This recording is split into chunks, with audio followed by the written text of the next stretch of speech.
मशहूर इन्वेस्टर और लेखक रॉबर्ट कियोसाकी ने बड़ी चेतावनी दी है। उन्होंने इसे इतिहास का सबसे बड़ा मार्केट क्रैश बताया है। उनका कहना है कि मौजूदा मंदी 1929 की महामंदी से भी ज्यादा भयानक हो सकती है। कियोसाकी ने सोशल मीडिया प्लेटफॉर्म एक्स पर लिखा कि हर चीज का बुलबुला फूट रहा है।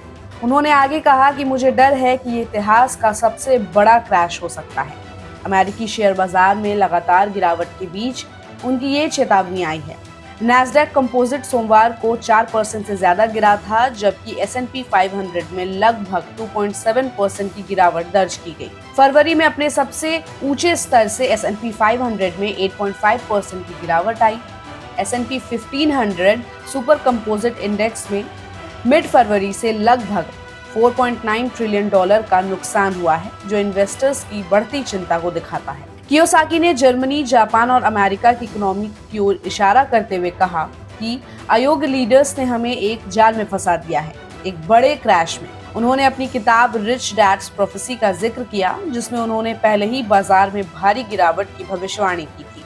कियोसाकी ने एक्स पर लिखा कि हर चीज का बुलबुला फूट रहा है। मुझे डर है कि इतिहास का सबसे बड़ा क्रैश हो सकता है। जर्मनी, जापान और अमेरिका अब तक विकास के इंजन रहे हैं। दुर्भाग्य से हमारे अयोग्य नेताओं ने हमें एक जाल में फंसा दिया है और एक बड़े क्रैश में। मैंने इस क्रैश के बारे में अपनी किताब में पहले ही लिखा था। इन्वेस्टमेंट एक्सपर्ट्स भी मंदी की आशंका जता रहे हैं। लंदन में इज़ाबेल के डैन कोसवर्थ ने कहा कि ट्रंप को बाजार का रक्षक माना जाता है, जिन्होंने कम टैक्स और कम सख्त नियमों का वादा किया था। अब उनके काम ही विनाश के सूचक बन गए हैं। आर शब्द फिर से सबकी जुबान पर है, क्योंकि लोग सोच रहे हैं कि क्या ट्रेड चार्ज उल्टा पड़ेगा और अमेरिका को आर्थिक समृद्धि के बजाय मंदी की ओर ले जाएगा। अमेरिकी व्यापार नीतियों से फाइनेंशियल उथल-पुथल और बढ़ी है। रॉयटर्स के सर्वे से पता चला है कि अमेरिका, कनाडा और मैक्सिको में इकोनॉमिस्ट के बीच टैरिफ के प्रभाव को लेकर चिंता बढ़ी है। सर्वे में कनाडा, अमेरिका और मैक्सिको को 74 में से 70 इकोनॉमिस्ट ने माना है कि मंदी का खतरा बढ़ गया है। स्पेशली अमेरिका में महंगाई के बढ़ने का खतरा भी बढ़ा है। गोल्डमैन सैक्स ने अपने 2025 के अमेरिकी विकास पूर्वानुमान के नीचे की ओर संशोधित किया और इसका कारण ज्यादा टैरिफ है। ट्रंप की ओर से हाल ही में चीनी इंपोर्ट पर 20% टैरिफ बढ़ोतरी, कनाडा और मैक्सिको पर 25% टैरिफ की चेतावनी ने अनसर्टेनिटी को बढ़ा दिया है। इसके बावजूद कियोसाकी घबराहट के खिलाफ सलाह देते हैं। उन्होंने लिखा है कि परेशान और डरना नॉर्मल है, बस घबराएं नहीं।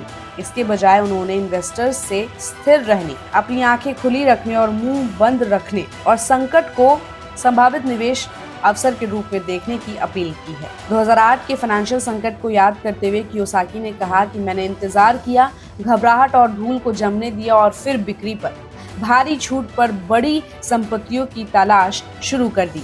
उनका मानना है कि मौजूदा मंदी आपके जीवन का अवसर हो सकती है। कियोसाकी ने अपनी निवेश रणनीति साझा की कि मैं अचल संपत्ति, सोना, चांदी और बिटकॉइन बिक्री पर हासिल करना जारी रखूंगा। हमें अपनी राय कमेंट बॉक्स में दें और ऐसे ही अपडेट्स के लिए देखते रहिए गुड रिटर्न्स। हमारे चैनल को लाइक और सब्सक्राइब करना बिल्कुल भी मत भूलिएगा।